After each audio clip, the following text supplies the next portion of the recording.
राधे कृष्ण दोस्तों।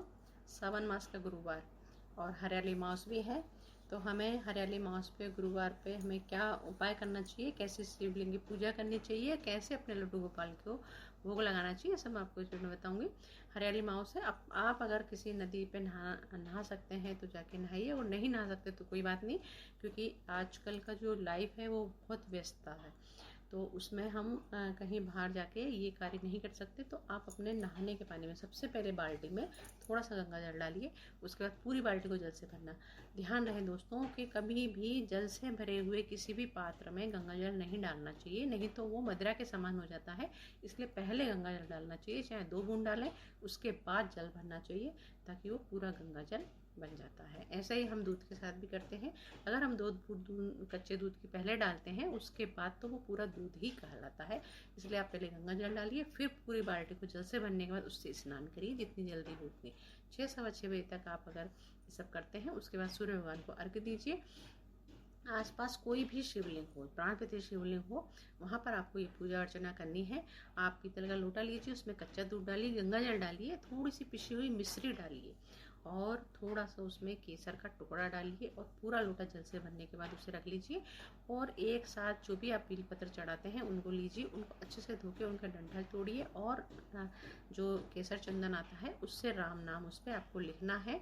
उसके बाद उस पर चंदन का इत्र आपको थोड़ा सा छिड़कना है। चंदन का इत्र छिड़कने के बाद उसमें थोड़े से चावल के दाने आप एक एक पत्ते पे रखेंगे, मतलब जब वो चढ़ाएंगे, जब फिर आप मंदिर में जाएंगे और शिवलिंग पे वो बेलपत्र चढ़ाएंगे। उसके बाद वो जल से जो भरा हुआ लोटा आप लेके जाएंगे उसको डालेंगे, और नमः शिवाय करते हुए वो जो जल झरता है उसको आप लोटे में लेंगे, थोड़ी सी आंखों पे सिर पे लगाएंगे और घर में भी छिड़केंगे।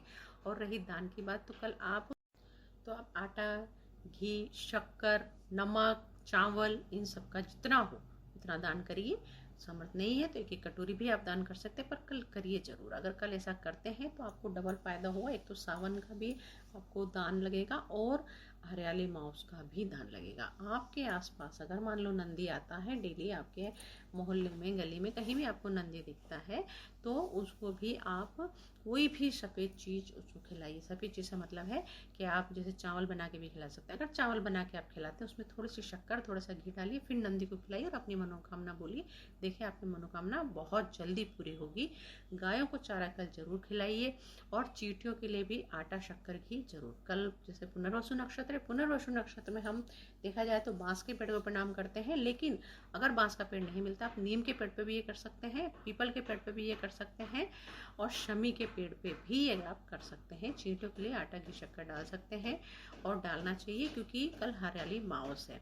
हरियाली मास का एक बहुत बड़ा महत्व ये भी है कि अगर आपके आसपास आपकी बहन बेटी पास में ही रहती है तो बहुत अच्छी बात है, और अगर दूर रहती हैं तो उनकी उम्र का जो भी आपके बहन बेटी हैं, नंद हैं, उनको आप कल श्रृंगार का सामान जरूर श्रृंगार का सामान देंगे। अगर आप उनको श्रृंगार का सामान देते हैं तो आपके घर में सौभाग्य हमेशा बना रहेगा।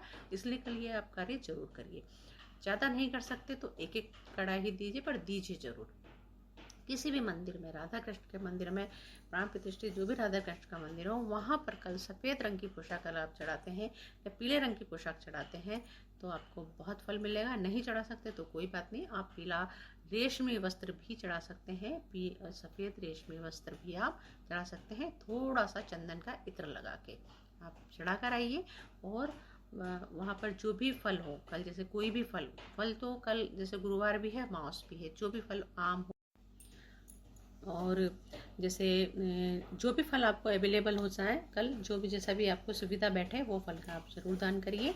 और भोग में कल लड्डू गोपाल को आपको भोग बनाना है, उसमें आपको केसर की खीर बनानी। केसर की खीर का मतलब है कि आपको चावल की खीर बनानी है, उसमें ड्राई फ्रूट डालने हैं, जो भी आपके पास उपलब्ध हो ड्राई फ्रूट डालिए, पर उसमें केसर की पत्ती जरूर डालिए। कल केसर की पत्ती करके खीर बनाइए। खीर का आपको लड्डू गोपाल के भोग लगाना है, और वही भोग सबको खिलाना। तुलसी का पत्ता आपको जरूर डालना है, और वही भोग कल शिव शंकर के भी लगेगा। केसर की खीर का आप भोग लगाइए शिव शंकर को, और फिर अगर वो भोग लगाने के बाद आप नंदी खिलाते हैं तो आपकी कैसी भी मनोकामना हो जरूर पूरी होगी।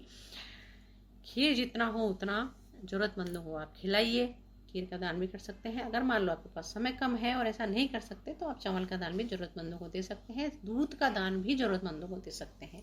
ऐसे लोगों को दीजिए जिनको उसकी ज़रूरत हो। अगर आप कल ऐसा करते हैं तो उनकी आत्मा तृप्त होगी और वो आपको आशीर्वाद देंगे। आपको डबल फायदा होगा, सावन का भी, गुरुवार का भी और हरियाली माउस का भी। इसलिए आप ये ज़रूर करिए। मेरे वीडियो पसंद आ रहे हैं तो लाइक कीजिए, शेयर कीजिए, नए नए हैं तो सब्सक्राइब भी कीजिए ताकि मेरे आने वाले वीडियो का नोटिफिकेशन आपको आते मिल सके। मेरे वीडियो को पूरा वॉच करिए, जब भी आपको पता चलेगा कि छोटे छोटे उपाय हमें 100% फ़ायदा किस तरीके से देते हैं। धन्यवाद।